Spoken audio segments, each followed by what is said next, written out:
book of James is the balance. You call me Lord, you know my name. Between our faith and our works. How do we balance those two together where we don't sit around and do nothing because we're just so full of faith, but we also don't look like that we're trying to earn our salvation by our works? So how do we do that? How do we do that? Well, as we continue further in the book of James, he'll enlighten us even more. And we discovered that anger was really a selfish emotion. It's something that comes into us because we feel what? Wronged. There is righteous indignation. Did Christ not have that? When did he have it? What? Money changers where? In the temple. When can you get righteous indignation? Do you have to wait for money changers in the temple?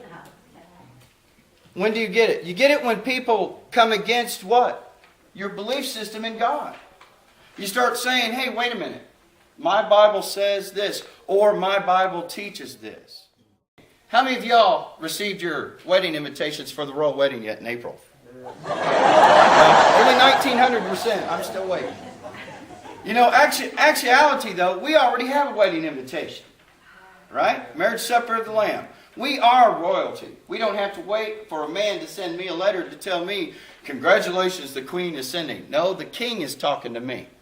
And when he talked to me, he sent his son, and he said, I love you so much that my son is going to become the sacrifice and the righteousness that lives within you. Humbleness. And what else? What else is meekness?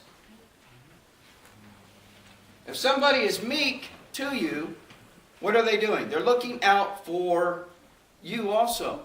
They're not just scared of you. They're not looking at you because of the fact that you could possibly harm them or because they're intimidated by you. Meekness is knowing that what? What I do is going to affect you. And that he went into it with this saying that we have to what? Hear the seed and let the seed flow where?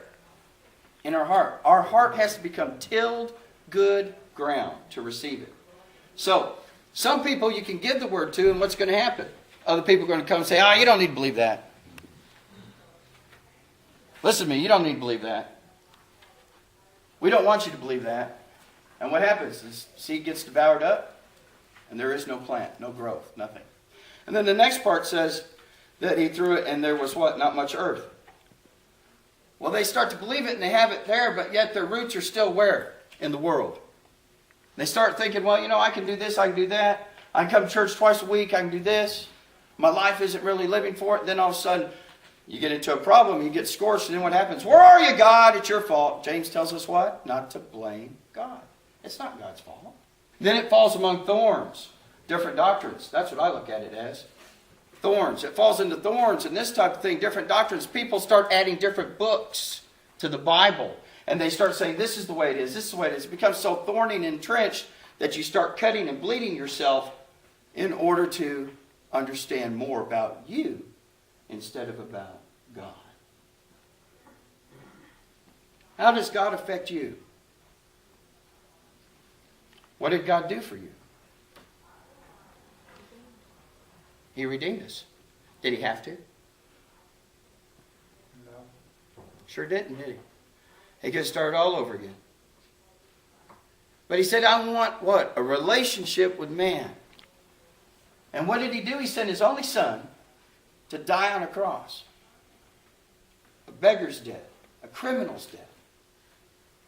An innocent death. So that he would be the only sacrifice. What's the best part about that, though? The fact that he died on the cross for your sins? You ask a little 2-year-old that, you say, hey, what did Jesus do? He died on the cross for my sins. No, what did he do? He rose from the grave.